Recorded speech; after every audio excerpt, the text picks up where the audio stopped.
Hi, and welcome to our grammar column on spotting errors in English usage.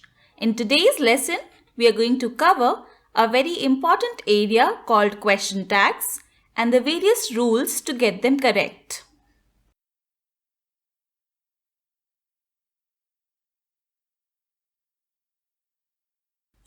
Let us start with a short discussion of what are question tags. Consider the following. You live in India. This is a statement. Do you live in India? This is a proper question. You live in India, don't you? This is a statement followed by a short question afterwards, which is called a question tag. In English, there are certain rules as to how one should form a question tag. For instance, if I had said, "You live in India, isn't it?" it would be wrong, and this is a typical mistake done by students while forming question tags. This concept is tested in various competitive exams where you are required to choose the correct question tag for a given statement. And of course, the question setter knows all the traps that students often fall into. So you need to be crystal clear with the concept if you want to tackle these questions confidently. Back to the main discussion. A question tag is a short question at the end of a statement, and question tags are very common in spoken English. There are lots of different question tags, but the rules are not difficult to learn. Question tags are mainly used in speech when we want to either encourage a reply from the person we are speaking to.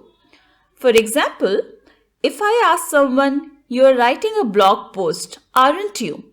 I am probably expecting that guy will tell me exactly what he is writing, though he might just reply, "Yes, I am," or "No, I am not." But the main purpose of my asking him this question is to encourage a reply. Another example would be, "You don't like dogs, do you?" Well, I might already be aware that you don't like dogs, maybe because you had mentioned it earlier. I'm just encouraging you to speak about it. We also use a question tag to confirm whether something is true or not. Examples would be the following.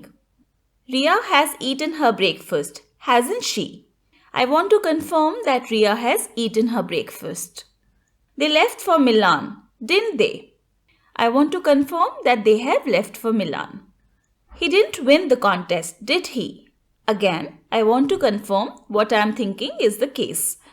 As a matter of fact, the tone of the speaker when he or she uses a question tag also suggests something very important. If the speaker already knows the answer to his or her question tag, the tone of voice falls. But if the question tag is a real question and the speaker is not sure about the answer, the tone of voice rises. So that was the introduction. Now some rules on how question tags are formed. As we have discussed, there is a statement which is followed by a short question known as a question tag. If the statement is positive or affirmative, the question tag that follows should be negative and vice versa, which means if the statement is negative, the question tag should be positive. So positive and negative go hand in hand. That is the basic theme in question tags. Let us understand this with the help of a few examples. In all these examples, the question tags have been highlighted in green color. Martha can speak English. It's a positive statement. The question tag is can't she, which is negative. Pappu is not good at dancing. It's a negative statement. The question tag is he, a positive one. Your brother is a doctor. It's a positive statement. The question tag is isn't he, a negative one. Your father did not come. It's a negative statement. The question tag is did he, a positive one. You have seen that movie, haven't you? A positive statement followed by a negative tag. The counterpart of this sentence would look like, you haven't seen that movie, have you? which is a negative statement followed by a positive tag. And let us say there is a performance going on in an auditorium and the host cracks a joke. You discuss that experience later with your family and say, the audience were amused, weren't they? Please note, positive statement, negative question tag. On the other hand, if the joke was silly, you would perhaps say, the audience were not amused, were they? Please note, it's a negative statement followed by a positive question tag. Okay, now coming to the more important rule. What should be the structure of a question tag? A question tag consists of an auxiliary verb plus a pronoun. We have discussed auxiliary verbs in our video on parts of speech, so let's have a quick recap. Auxiliary verbs are helping verbs that combine with the main verb in a sentence to convey the time and state of the action. There are three primary auxiliaries, the verbs be, have and do. They can take different forms in question tags as you can see in this table. So for example, look at the first sentence. He is repairing his laptop. First of all, the question tag should be negative for this positive statement. Is repairing is the verb phrase. The auxiliary is. So the first word in the question tag would be isn't. And the pronoun is he. So the question tag should be isn't he. The second sentence is the kids are playing Ludo at the moment. The question tag should be negative for this positive statement. The verb phrase is are playing, in which the auxiliary is are. So the first word in question tag would be aren't. And we need a third person pronoun for the subject, the kids. So the correct pronoun is they. The question tag should be aren't they. The third sentence is you have met him before. The question tag should be negative for this positive statement. The verb phrase is have met, in which the auxiliary is have. So the first word in question tag would be haven't. And the pronoun for the subject you remains you. The question tag should be haven't you. The fourth sentence is she hasn't put on weight. The question tag should be positive for this negative statement. The verb phrase is hasn't put, in which the auxiliary is has. So the first word in question tag would be has. And the pronoun for the subject she remains she. The question tag should be has she. The fifth sentence is they have found the cookie jar. The question tag should be negative for this positive statement. The verb phrase is have found, in which the auxiliary is have. So the first word in question tag would be haven't. And the pronoun for the subject they remains they. The question tag should be haven't they. And the third primary auxiliary is do. This auxiliary verb is mostly used either to ask questions or to form negative statements. In the sixth sentence, she doesn't play the guitar very well. The sentence is already negative, so the question tag should be positive. The verb phrase is doesn't play. And the auxiliary for question tag is does. The question tag should be does she. And the last sentence is you didn't go to that party. Negative sentence, so positive question tag, which should look like did you. Now, it's not always that the verb to be or to have should act as auxiliaries. Sometimes they can be the main verb of a sentence. In these cases, we use them as such in the question tags.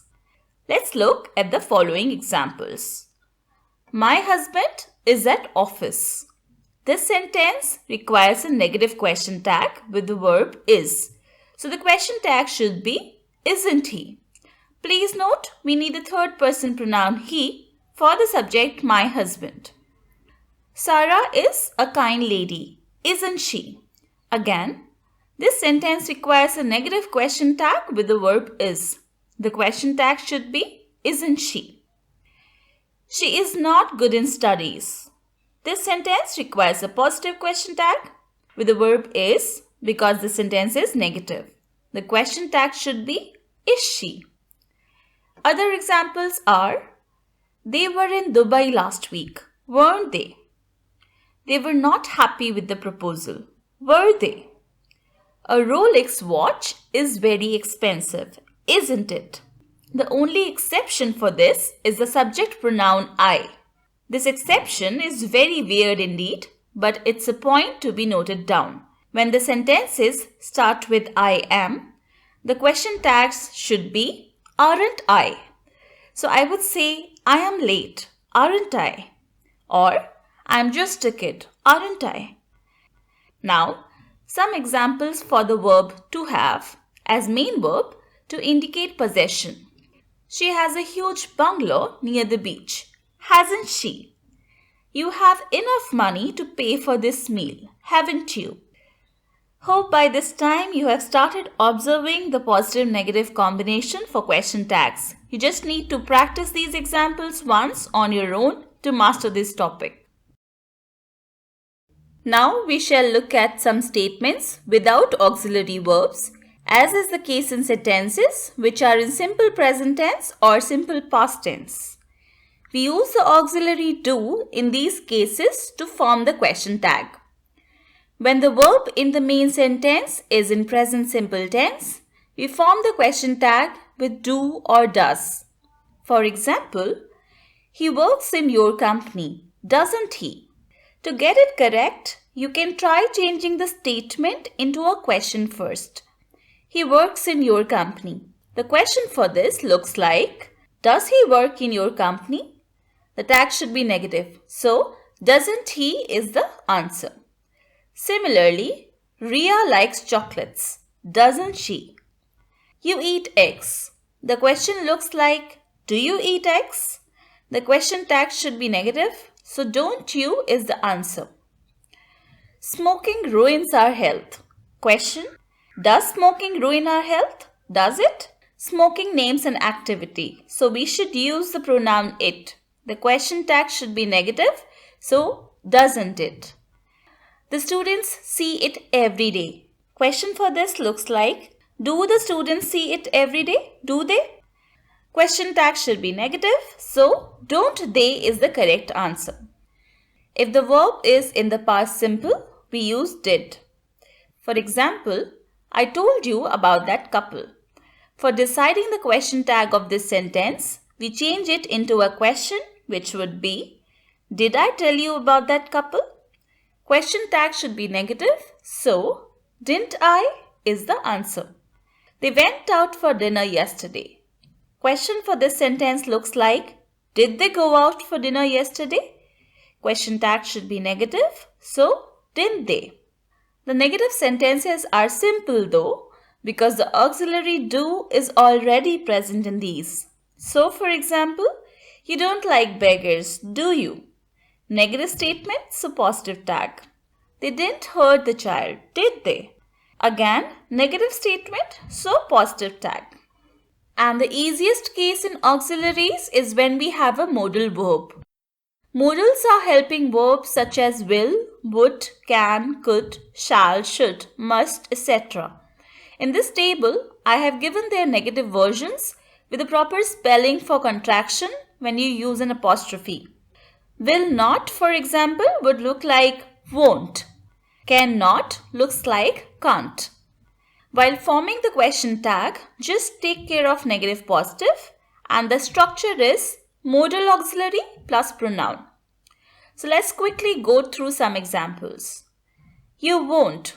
That's the same as saying you will not fail the exam. Will you? You will tell me, won't you?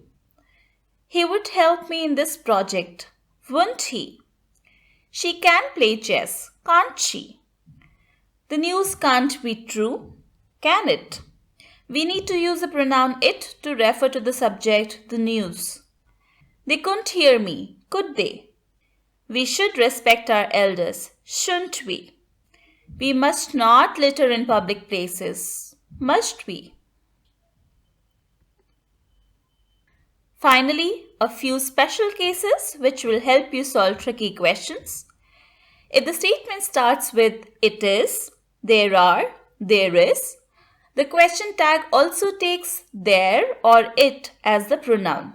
Rest of the rules for positive, negative and the auxiliary verb remain the same. So for instance, it is a lovely day, isn't it? It was a good movie, wasn't it? There aren't any cockroaches in this house, are there? There is a children's park near your house, isn't there? The second rule is, if the statement starts with this is or that is, the question tag is, isn't it? For example, this is your pen, isn't it? That is Parul's sister over there, isn't it? Another tricky scenario is imperative sentences. In English, an imperative sentence is a type of sentence that gives advice or instructions or that expresses a request or command. There is an implied subject in these sentences, which is you in most cases. In imperatives, the question tag will you is always correct, though for some positive imperatives, won't you is often used to make requests or to invite people to do things, especially in British English. So we can say, do sit down. Will you or won't you? Both are correct. Open the door, will you? Or won't you? Both are correct. Saying, open the door, won't you? Makes it sound less like a command and more like a request. In fact, open the door, won't you? Is the same as saying, open the door, please. But after a negative imperative, we generally use will you. Don't read that diary, will you? Don't go there, will you? The third case for imperatives is sentences starting with let's. Let's is the short form of let us, so the subject pronoun to be used is we, and the verb we use for these sentences is shall. Examples are, let's go to the beach, shall we? Let's play football, shall we? For some statements, when the statement contains a word with a negative meaning, the question tag needs to be positive. Statements using barely, hardly, neither, no, nobody, none, nothing, seldom are treated as negative statements. The question tag accordingly should be positive. Examples are, he hardly ever speaks. Does he? You can't say doesn't he. They rarely eat in restaurants, do they? You can't say don't they. Both these sentences are in simple present tense, so we must use the auxiliary do. Nothing is written in stone, is it? You can't say isn't it. Humans can never understand what animals think or feel, can they? You can't say can't they. Another final point to note is, when the subject is nobody, anybody, everybody or somebody, the pronoun they is used in the tag. The verb should also be plural to concur with the pronoun they. This may sound weird, but that is what we do when we make the question tags. Somebody has to take the blame, haven't they? Nobody went to the meeting, did they? All these statements were negative, and so they all take positive question tags. To ensure that you have learned the concept well, we have a short exercise in which you need to choose the correct question tag out of the alternatives. Pause the video if you wish to attempt them at your own comfortable pace. And the answers are, my brother can read fast, can't he? Miss Gupta will be our new principal, won't she? She already knew him, didn't she? There is a petrol pump nearby, isn't there? That girl is not a good tennis player, is she? They couldn't locate the lost girl, could they? I am a good English teacher, aren't I? If you have a doubt in any of these questions, you can discuss by dropping a comment on the video page below. That brings us to the end of this video. If you like this lesson, do visit our grammar column for other tips and tricks on sentence correction questions in grammar. For any doubts or queries on this topic, please feel free to drop a comment on the video page. Alternatively, you may mail us your comments or feedback or any queries at aptispeak@gmail.com. Hope you like the lesson. Subscribe our channel and stay tuned for more such videos. Thank you.